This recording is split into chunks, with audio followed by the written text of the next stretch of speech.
Monday, 5th of August 2024, the global markets took a big hit. The Dow Jones dropped over 1,000 points and the S&P 500 loses nearly 3% and everyone's freaking out. But why? Thanks to a combination of bad news from the US economy and, surprisingly, a decision from Japan to raise its interest rates. These moves have shaken the financial world, and here's the kicker. It could just be the start of something much worse. Stick with me because we are about to dive into how Japan might be the cause of the next big market crash. You're probably thinking, why Japan? How could a country that's usually in the background suddenly be at the center of a market crash? Well, it all comes down to interest rates. For a long time, Japan has kept its interest rate super low, almost at zero. This made it really cheap for investors around the world to borrow money from Japan. They would take the cheap yen and invest it in places where they could earn more, like in stocks and bonds in other countries. This strategy, called the carry trade, has been a big deal in global finance. Now, here's where things get interesting. Japan recently decided to raise its interest rates. It wasn't a huge increase, but just enough to send shockwaves through the financial world. Imagine Japan's low interest rate as the glue that has been holding everything together. This glue kept Japan's economy stable and made it easy for investors to borrow and invest globally. But with this rate hike, that glue, it's starting to weaken. When borrowing cost goes up, those investors who depended on cheap yen might start pulling back. Think of it like building a house of cards. If the base starts to wobble, the whole structure could collapse. That's what we're looking at here. If Japan's low interest rate were the foundation, then raising them could cause the whole system to shake. So what happens when the foundation holding the global market together starts to shake? That's the big question. And the answer could mean big trouble ahead. Let's dig deeper into the thing called the carry trade, because it's crucial to understand why this rate hike in Japan is such a big deal. For years, investors have been borrowing yen from Japan at almost no cost and using the money to buy assets in other countries, where they could get better returns. This strategy pumped a lot of money into global markets, pushing prices higher and higher.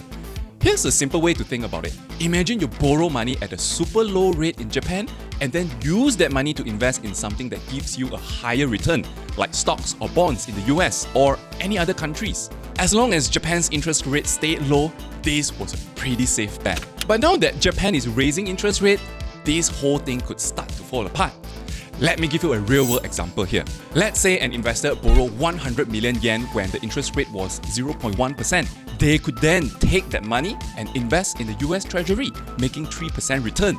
That's a nice profit. And it's been happening on a massive scale. But now that Japan's interest rates are going up, the cost of borrowing yen is increasing, and those profits are shrinking. If interest rates keep rising, investors might decide it's no longer worth the risk, and they could start pulling back. This pulling back could have a huge impact on global markets. Some market experts suggest there's over $1 trillion in yen carry trades globally. Even if a fraction of this starts to reverse, we could see a big sell-off in global markets. Imagine all that money rushing out of high-yield investments and heading back to Japan. Bond yields could spike, stocks prices could fall, and countries that rely on foreign money could run into serious trouble. This isn't just a small problem. We're talking about a potential market crash that could be as bad as what we have seen in 2008. While Japan is busy raising rates, the US Federal Reserve is thinking about the opposite. Everyone's expecting the Fed to start cutting interest rates, possibly as soon as September 2024. Usually, lower rates means cheaper borrowing and more money flowing into the market. But here's the twist. This time, the Fed cutting rates could actually make things worse. Well, the Fed isn't cutting rates because the economy is doing great. They're cutting because the US economy is slowing down. If they lower rates by 0.25%, like many expect, it could make investors nervous. They might see it as a sign that things are worse than they thought, leading them to pull their market out of riskier investments. Combine that with Japan's rate hike, and you're really talking about a recipe for disaster. Let's put this into context. The US economy actually grew by 2.8% in the second quarter of 2024, a significant increase from the 1.4% growth seen in the first quarter. However, despite this positive momentum, there are still some concerns. Unemployment ticked up recently, and people start worrying about a recession. When that happens, they often cut back on spending, which could make the situation worse. So, the Fed is in a tough spot right now.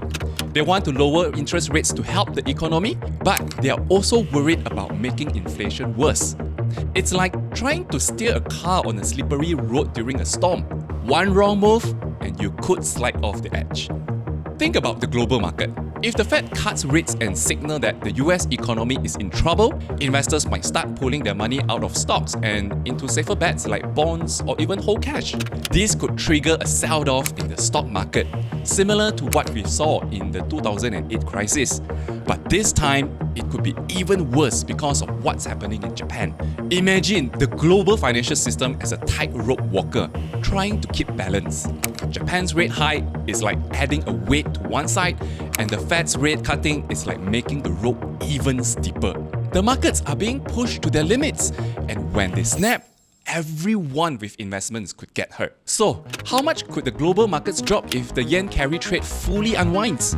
While it's tough to say for sure, let's look at the numbers. If there's around $1 trillion in yen borrowing invested in global markets, and even half of that reverses, the impact could be huge. During the 2008 financial crisis, global markets lost about $30 trillion in value. We might not see a drop that big, but a 10 to 20% fall in global markets isn't out of the question. That could mean trillions of dollars in losses, wiping out years of gains in just a few weeks. Let's break that down. A 10% drop in the S&P 500 would erase over $4 trillion in market value. A 20% drop would be double that. That's just in the US stock market. The effect would ripple out to Europe, Asia, and beyond, hitting everything from emerging markets to commodities. And the worst part, it's not just about the numbers, it's about how people react. When market starts to fall, people panic. They sell out of fear, and that makes the market drop even more. It's a vicious cycle that's hard to break once it gets going. And if you're not careful, that's exactly what could happen if the yen carry trade starts to unwind. So, what can we do as ordinary retail investors in the face of such a daunting scenario? Here are 3 key takeaways. First, diversification is key. Spread your investments across different asset classes and geographies. Don't put all your eggs in one basket, especially not in high-risk assets that could be hit hard by a carry trade reversal. Number 2, stay informed. Keep a close eye on central bank policies, especially in Japan and the US. These decisions will have a direct impact on global markets, and being ahead of the curve could save your portfolio. Finally, consider safe havens asset. In times of market turmoil, safe haven assets like gold or even cash can provide much needed stability. While they may not offer the high returns of riskier assets, they can protect you from the worst of the downturn. The global markets are on a knife's edge, and Japan's next move could push all of us over. This combination of Japan's interest rate hike and the US Fed's anticipated rate cut is creating a perfect storm, one that could lead to the next market meltdown. But by staying informed, diversified, and cautious, you can navigate these treacherous waters and protect your investments from the worst of what's to come.